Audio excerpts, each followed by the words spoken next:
Campaign trail, the candidates, the president turning out the base. 14 days to go. Is immigration the issue this campaign? We're on both sides of the border right now on the big vote.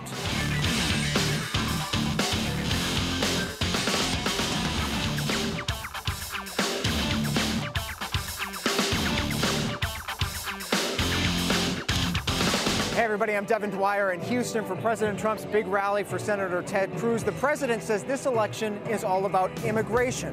That caravan of migrants pouring fuel on this political fire. Should President Trump call in the military? Should he shut down the border? Will families be separated again? And what about the wall? It's complicated. There's much at stake. We'll dig into it. Our big race this week, we're live in Arizona where two women are in a neck-and-neck race for the U.S. Senate. Plus, our friends at 538 join us. Are the Democrats still on track to flip the House? And in our big profile today, the youngest congressional candidate in the country, Republican Morgan Murtaugh of California. Why she's delivering her message in maybe your next meal. She'll join us live. All right, and our big issue today, immigration. Right now, much of the focus on that caravan, thanks to President Trump, moving up through Mexico to the U.S. border. But of course, the issue of immigration is much bigger than that. Today, we'll try to get into some of the stakes on all sides of that issue this election. And if you're watching us live, join us in the conversation. You can do that in the Facebook comment section. Leave us a question or a comment. You can also find us on Twitter. Use the hashtag #ABC News. Well, as I've been hearing here in Houston, everybody seems to agree our immigration system is broken. And that's especially true right now at the southern border with Mexico, where there is a surge of undocumented immigrants. My colleague Will Carr is there to see the problem up close and find out what's up with President Trump's border wall. Large parts of the border already have a wall, but when you hear that slogan, build the wall, this is one place where they're going to do that, extending this second layer of fence. Now, it actually runs right next to those 8 prototypes that were unveiled by President Trump earlier this year. The catch, though, is that that new portion of the wall won't look anything like these prototypes. There's no plan to build any one of these specific prototypes. It was really to get those lessons learned so that we could design something much better, longer lasting for the country. When we had a solid fence right here before, we literally had 50 to 100 people sometimes hide behind it, and then they would come across all at the exact same time, rushing our agents. This gives me significantly more visibility than I had before. It gives my agents the ability to see through, to be able to prepare, to be able to lift and shift and adjust. As you're walking along the wall, you see time and time again where people have gotten down with power tools and physically cut through the wall. But Border Patrol tells us that with the new wall, which is higher and more reinforced, it will be so much more difficult for people to actually even make it to this point. So when people hear build the wall, as a Border Patrol agent, what do you want them to know? I want them to know that this makes a huge difference. Crossings have dropped. We're catching 9 out of 10 people that cross through this area. This wall runs for 14 miles all the way from the Pacific Ocean up until this point where you can see Tijuana open. In the distance, we see a guy in a red shirt. Border Patrol believes that is a scout. And this is the most challenging area right now for the men and women patrolling this area because there is no wall, there's no barrier for people to stop them from crossing into the United States. This is the busiest area right now where you see people crossing over. There's no wall. How do you patrol this? So this is traditional Border Patrol techniques, and it goes everything from agents out here on foot, on horseback, and on ATVs, literally walking trails and looking for footprints.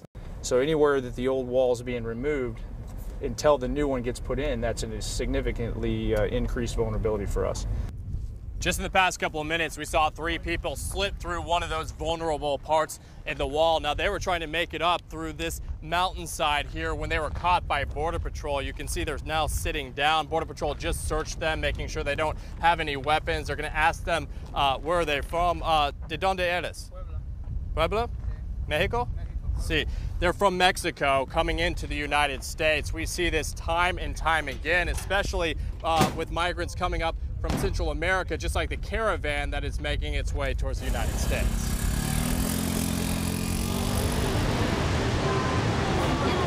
We're in a park in Tijuana where every weekend for just a couple of hours, people are able to walk up to the fence right here and talk to their family members. right here, this grandmother's talking to her grandson. You can't even see their face on the other side of this fence. They can only do this for a short amount of time, but this is the only contact that they have with the people they love. How hard is it to have to talk to your grandmother through this wall? For me, it's like it would be like if she was in jail, you know, like that same barrier to be able to talk to someone. Legal immigration is a major issue, but there's a lot of people who are trying to do this the right way. This is a line that forms every morning here in Tijuana. It is filled with families from Central America and Mexico. You can see their bags are packed. We're seeing mothers, we're seeing kids out here. They are hoping that today is the day that they can actually make it into the United States. Currently, there's over 1,000 asylum seekers waiting in Tijuana to access the port of entry. How many know what they should do to try to get into the United States properly? Very few know what they should do. People are ultimately desperate, and crossing illegally or without inspection is a dangerous journey. You are at the whims of coyotes who work for organized crime, drug cartels. When you hear build the wall, you think what? I think that there already is a wall.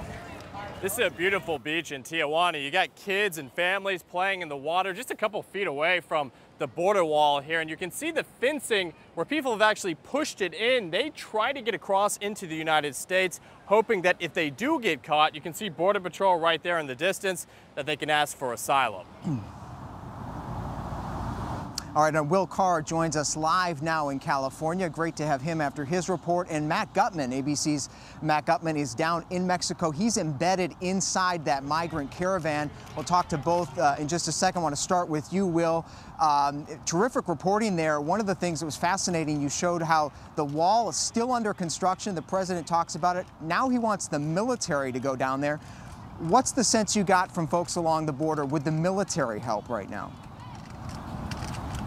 Well, Devin, it's a good question. So you have the 14 miles of double layered wall that are running behind me, but then we showed you where it stops, and it's just open. People can walk, run, do whatever they want to cross into the United States. That is a major challenge for Border Patrol here on the ground. It's also a major challenge for the people trying to come across. I mean, that is some rough, rugged terrain, but obviously this is not a perfect system. So the men and women who are patrolling this border will take any kind of help that they can get, and they point to the caravan. If you've seen Matt's stories, that sea of people, if they actually make it to this border, the border sector chief here in San Diego tells me that would be a humanitarian crisis to have that many people.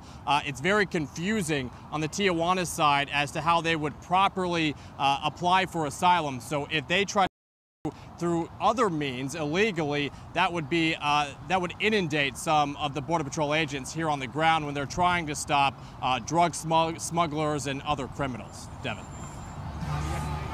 Thanks, Will. The president's certainly playing this up, this threat. Let's go to Matt Gutman now, who's in that caravan. Matt, last night here in Texas, the president said there could be Middle Easterners in that group you're with. There could be potential terrorists. Give us a sense of the people you've been spending this time with. Is there a threat there to national security? I don't think there's a threat to national security. I mean, take a look at where we are. I mean, we're just hanging out sort of with the families around here who have been waiting out the heat. Today's a rest day here. They've walked 52 miles over 2 days. The previous 2 days. Tomorrow they're going to go another 25 miles. So everybody's kind of just hanging out here for today.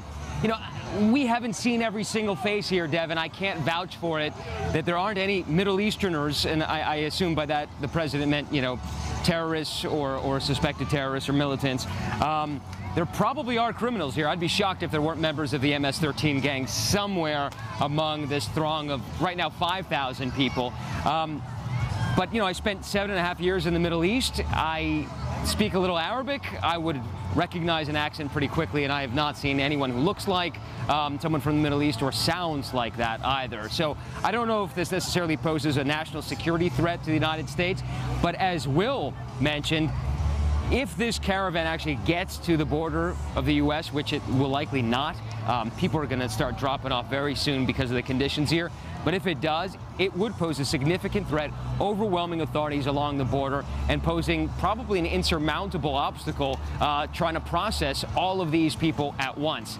But that's not going to happen because they're going to splinter off. They're going to start fracturing into little groups. People are already telling us that they're going to take the Beast train, which many people tend to board as a quicker way north. And when they do that, they head towards Arizona, West Texas, and where Will is near Tijuana. So that's what's going to happen over coming days. But right now, they are staying together. This, despite the fact that the Interior Ministry here said that 2,000 people have either split off and sought asylum with the government here, or they just asked to go back home to Honduras. Devin.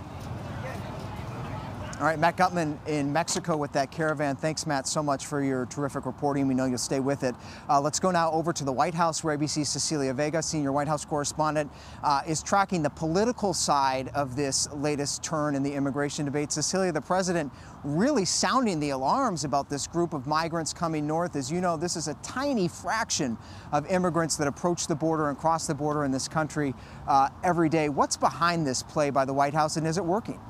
Well, we will find out if it's working in T-minus 2 weeks, exactly 2 weeks from today, Devin, when the midterms elections actually take place. But look, they're not hiding what the strategy is here. In fact, they're being very blatant and bold about it. This is about the midterms, and the president is hoping that this will rally his base, predominantly lower-income white Americans who feel threatened and directly impacted by illegal immigration in our country. And he's doing it because it worked for him. This is exactly what he did in 2016. So he's taking a play out of that playbook. You know, you and Matt were just talking about this claim, this unfounded claim, the false claim by the president that he says Middle Easterners are traveling with this group of in the caravan. And just a few minutes ago, I'll tell you, the president spoke to reporters in the Oval Office, Devin, and he really seemed to back away from that a little bit. He admitted, essentially, there is no proof that Middle Easterners are traveling in the caravan, but he says there very well could be. And then he called the vice president in to sort of clarify. The vice president said that he just got off the phone with the president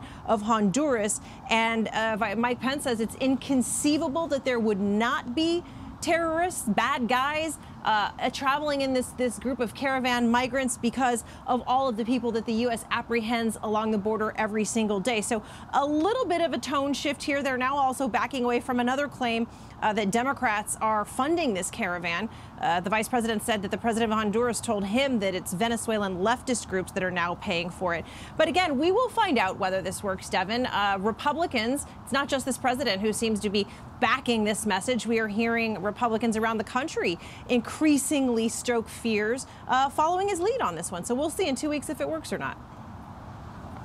And it's also animating Democrats as well on the other side. Cecilia, thank you so much from the view from the White House. Our thanks also to Matt and to Will for their reporting. Of course, this immigration debate in the election also involves the millions of undocumented immigrant workers already in this country. The stakes are high for them. Also a lot on the line for the industries in this country that rely on the workers to do the jobs many Americans simply won't do. ABC's Kana Whitworth traveled to the county in California that's the top producing agricultural county in America, Kern County, California, to hear what they're watching for this midterm season.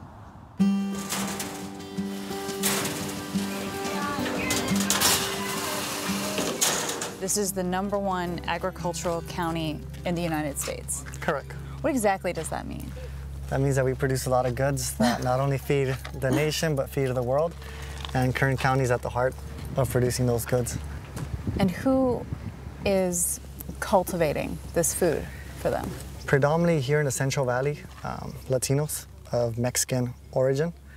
And if we take into consideration immigration status, a good portion of them are undocumented. What would that mean for our country's food supply if there were mass deportations in this area? If mass deportations occur in this area, you will collapse the supply chain. Really? You'll be seeing quite the spike in prices at your local grocery store. At the end of the day, they're doing the work that nobody wants to do. They're out here waking up at 4 a.m., 3 a.m. in the morning, working 8, 10, 12-hour shifts to make sure that every American has food on their tables.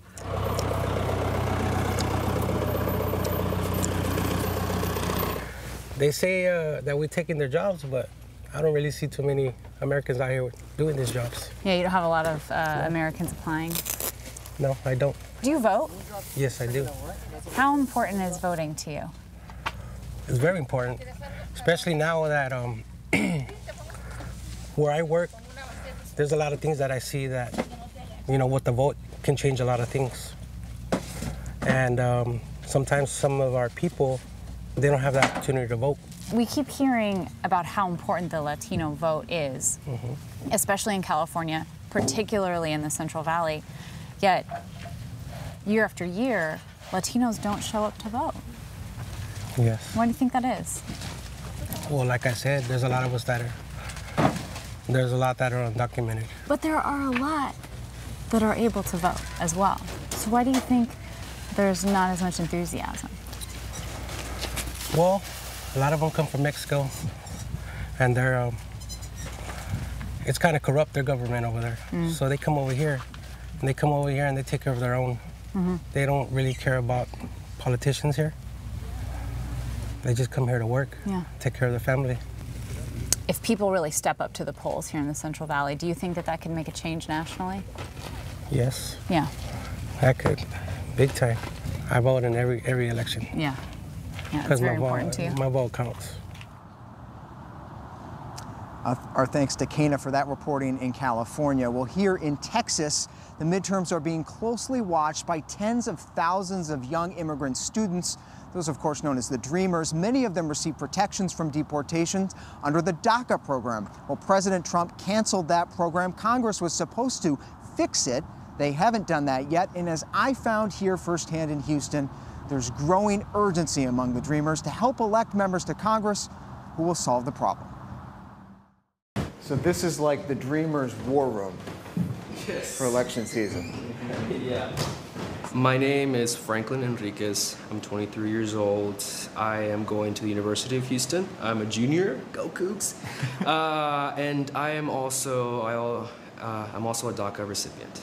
How important is this midterm election season, do you think? It's really important because it's like myself, I cannot vote, so my future lies on the people that can vote. This looks like you're set up your stock with snacks. You've got you've got the voter registration forms over here. You've got the phones. What are you guys doing? Canvassing, knocking on doors, reminding people, registered voters, that early voting is coming up today, all the way to November 2nd. Making sure they have a plan, making sure that they're going to vote, they're going to commit to vote. If they don't know where their voting location is, I help them out. But what do you say to people who might question why you're even getting involved? You're not a citizen. This process is for citizens. Shouldn't you stay out of it? What do you say to those people? Voting is a really powerful thing to do. I feel like it's being taken for granted. A lot of people don't think it's important, especially young people. Just get out to vote. I'm not advocating for any candidate. You always have to look at the positive outlook on things.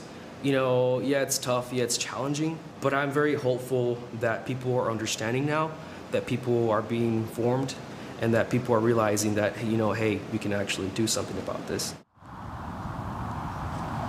And while so much focus on immigration, this campaign has been on illegal immigration, the Dreamers, there are also big stakes, of course, for legal immigration. Thousands of American businesses rely on workers who get those temporary visas. They're called the H-2B visas, but the government caps the number of H-2B visas each year, and because of those caps, there have been worker shortages in recent years. Well, our Janet Weinstein met up with one company, seafood company in Maryland, who says those caps are hurting her business, and she wants the midterms to elect a Congress that will lift them. Crab picking is taking whole crabs and then removing the meat from the shell. My business is I sell whole crabs, steamed crabs, live crabs. We also sell fresh picked Maryland crab meat. And my family have been in the business for about 40 years. Corn, Harrisburg, corn. So usually my workforce is comprised of about 10% local and about 90% H-2B as far as actual crab picking. Because it's seasonal work. I mean, the economy is really good right now. There's a lot of full-time opportunities. A lot of people aren't looking for seasonal work. And in our local community, it's a very small community. January 1st is when we have to submit our application for an April 1 start date. Apparently, a lot of other people submitted their application as well. There was over 80,000 positions applied for. There's only 33,000 visas. So at that point, we realized that there was the potential for a problem. An additional 15,000 were released by DHS. So we were put in another lottery. from my industry, we need common sense seasonal visa reform.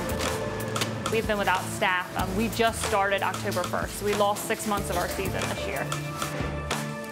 Ultimately, I think Congress bears the majority of the blame. I think the administration hasn't really stepped up when there were some opportunities for them to do so. Instead of solving the problem, we argued about it, and now all these people have been left in the fray. A lot of businesses like seafood that are dependent on seasonal labor in order to get the jobs done. We are just doing the best we can. We're never going to be able to get what we lost. We're down about 22% overall as a business, so basically our plan is just do the best we can to survive and hope that we can get the problem fixed. Well, as we've seen, there's so much at stake this election for American families around the issue of immigration. We will have full coverage through the midterms and after at abcnews.com and at ABC News Live. All right, moving on now, our big race. It's the battle this week in Arizona to replace retiring Republican Senator Jeff Flake. It's surprisingly close in the red state of Arizona, and our Lana Zach has been on the ground there tracking the race and the stakes for the battle to control the Senate. What are you hearing out there, Lana? Devin, you know, all of those same themes are being magnified out here in Arizona, where the voters will make history in just 2 weeks, electing the first female to represent them in the Senate. But what that exactly means and who it is still being hotly debated. The Arizona Senate race is the only competition where 2 female candidates are vying for an open seat, but that doesn't make it any less bruising. Please, we are running out of time, so she's engaging in ridiculous attacks. Republican Congresswoman Martha McSally, a retired Air Force colonel, has been arguing that she will keep Arizona voters safe from terror and illegal immigration, while Democratic Congresswoman Kyrsten Sinema has been trying to sell voters on her record as a moderate and a counterbalance to President Trump. But Stephanie Stalker thinks that message won't go far with voters here. Arizona is a very big supporter of Donald Trump. We have proof of that. Yes. Right yeah. And she thinks women in this Republican-dominated state will support McSally. She was the first female combat fighter, and she's done a lot for a woman. The last time Arizona elected a Democrat to the Senate was 1989, but the state's top Republicans like late Senator John McCain and retiring Senator Jeff Flake have acted as intra-party opposition to President Trump. Something about Arizonans, I know, we are independent. It's in our DNA. Julie Horwin is a registered Republican, but she's campaigning for Sinema, the Democrat. So what's it like hanging out with all these Democrats? Among the issues most important to her are education, Social Security, and Medicare, but she says even more than that, it's a response to the president. It is very difficult in this state at this point in time to cast a ballot for a Republican candidate. All right, Lana is back with us live. I'm also joined by Justin Pizzera. He's the political reporter at KNXV, the ABC affiliate in Phoenix. It's great to have both of you with us. Lana, let me ask you, McSally there under a bit of pressure in this race, although some of the recent polls show her maybe with a slight edge. Republicans banking on this immigration message. What are you hearing out there from voters? Well, you know, I actually was interviewing somebody yesterday who repeated a storyline that has become popular here, though it's not exactly factually correct. She said that the Democrat, Congresswoman Sinema, was okay having those caravans of immigrants coming over, even if it included members of the Taliban. Now, Congresswoman Sinema never said that, never said anything like that, actually. But there were comments back in 2003 where she was dismissive about somebody else trying to leave the country and joining the Taliban. All of those are haunting her, especially as this conversation about whether or not there are people among that group of 5,000, 3,000 individuals trying to make their way to the United States, whether or not they intend to inflict harm on American citizens. And because of that, the Republican McSally may, in fact, keep this seat red. All right, so the president's caravan rhetoric permeating that race. Justin, I want to go to you. You live in Arizona. You're following the early voting. Give us a sense of whether you see either side here having an edge in the turnout operation that's going to be so decisive, and how are these closing arguments playing? Well, you know, I have to tell you that these voters have a lot to sift through because these two campaigns are raising basically a record amount of money, about $30 million. That is not including the outside money, which is another 30. So $60 million goes a long way in campaign ads and flyers that they're basically hitting all of these voters here in Arizona. So they have to try to figure out what is truth. Now, a lot of the fear is from political insiders, folks that have been working in politics in Arizona for decades, is that the voters are actually just not going to vote because they are so turned off by all of this mudslinging, the two candidates going head to head. It's not been a very nice campaign at all. It's pretty much a dirty campaign. They're just afraid that these voters are not going to come out at all and vote, which of course will affect this election. All right, we're watching the turnout in Arizona. Justin Pizzaro with our affiliate KNXV. Great to have you. Thank you so much. Lana Zach, terrific reporting. We'll be watching in Arizona. Thanks, guys. All right, our big number today is the number 30. 30 states now have voting underway in these midterms, and the ballots have been pouring in many places in record numbers. Here in Harris County, we saw earlier today long lines of people to get in their ballots. In fact, they broke the early voting record here in Houston in 6 hours yesterday, and there are still 2 weeks to go. So to find out if your state's one of the 30, our big number, that is early voting, go to vote.org. All right, I want to bring in our 538 expert on election forecast, Jeffrey Skelly from our team at 538, who has the latest forecast. Jeffrey, great to have you. Give us your latest forecast on the House race. They had been trending for the Democrats. What's the latest? Well, the numbers have actually stayed about the same. They still favor Democrats. Our classic forecast, which takes polls and fundamentals into consideration, currently has Democrats as about an 85% chance to win the House. That's not a certainty, of course, but it does make them pretty strong favorites. And the average gain out of that forecast is about 40 seats for Democrats. So on the whole, I think the news there is pretty good for them. Looking good for Democrats in the House, but we could be headed for a split decision this year. Let's look at the Senate. Tough year for Democrats having to defend seats in Trump country. What's the latest forecast there? Sure, well, you're exactly right. Republicans have about a 4 in 5 chance now of winning the Senate using our classic forecast. And, you know, a lot of that does come down to the fact that Democrats are defending so much tough turf. And, you know, the average gain right now is about a half seat for the GOP, so give or take 0 or 1 seats.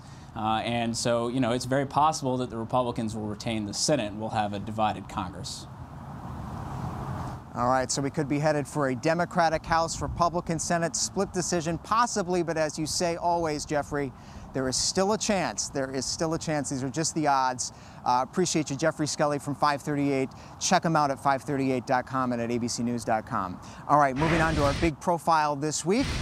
We have the youngest congressional candidate for Congress running in the country. She's 26 years old, Republican Morgan Murtaugh of California. She's a long shot bid trying to unseat Democrat Susan Davis in California's 53rd district. And she's going about it in a pretty unconventional way. In fact, she's meeting constituents, trying to turn out the vote during her side job as a delivery driver for the job app Postmates. Take a look. People want a candidate they can relate to, and what better way to meet people than in their own element. I delivered a vape pen to someone one time, and he thought it was the coolest thing that the person running to be his next congresswoman was delivering him a vape pen. Thank you. They think it's really cool that someone running for a public office took the time to deliver their food. It's been working out so far, so people like it. People like meeting the candidate running to represent them in a non-traditional setting. All right, Morgan Murtaugh joins us live now from California. Morgan, thanks so much for joining us here on The Big Vote. So you're in the home stretch of your first campaign. How are you feeling, and how is your message playing? I'm feeling positive. I keep telling people this is a long shot seat, so I have a lot to gain and nothing to lose. But I'm feeling very confident because right now, win or lose, I've touched a lot of people in a way that people are voting outside of party lines. I've had a lot of Democrats come and vote for me and support and volunteer for me. So I'm feeling confident that the vitriol and hate that we're seeing in Congress, we can put an end to eventually. And you're carrying this message of optimism that you have said appeals to younger voters. And I wonder, as the youngest congressional candidate in the country, what your advice is to the Republican Party, which has struggled so much at courting millennial voters. What do you have to say? What's the secret? What are you learning right now? I'm learning that people hate partisan politics. People hate this me versus you mentality, this fact that we have to put a label on how we identify politically. And so people don't want that. They want you to talk to them about where you stand on the issues and put the labels aside. And I've found that time and time again that people end up supporting me before they know my party affiliation, and a lot of times don't even ask, because people feel optimistic that there is a positive voice who does want to bring both sides together and have those conversations. And if we have a split Congress like you guys predicted, we really do need that. We need that bipartisanship and that ability to come together and have conversations. And you've really taken on some of the partisanship. In fact, you've taken on the president. You haven't minced words. You've called him rude, arrogant, abrasive, at times crude. You've also made clear that he's broken with Republican orthodoxy, issues like trade, spending, of course. Do you think the Republican Congress right now has done enough to rein in President Trump? And how would you work with President Trump if you were elected? So a lot of the things that I do actually like about the president, regardless of the fact that I don't like him very much as a person, I like the fact that he has kept his word and he has followed through on the promises that he made the American people, which is something that we don't see in politics at all. And so a lot of people pretend to be shocked when the president does something, but he already made that promise before. So he's very transparent, and in that fact, I think we need a lot more leaders like that. Do you think his rhetoric on immigration, which is so important, obviously in your district, San Diego, do you think he's fear-mongering here? Is this harmful to you? I think that on immigration, we have to first separate border security from immigration reform. They're two completely separate issues. Border security is national security, and we need to secure the border, period. It doesn't necessarily mean building a giant wall. We don't need the Great Wall of America.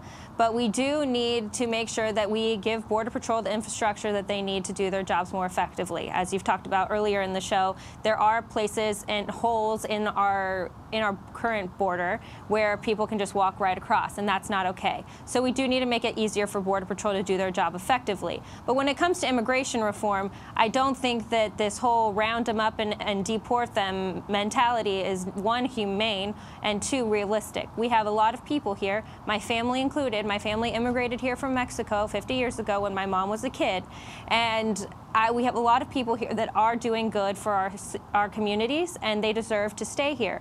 So we need to work on proposing a pathway to permanent residency for those people who are making a positive impact in our society. But on the other side, we do also have people here that come here illegally and inflict harm on people, like we saw with the Kate Steinle situation.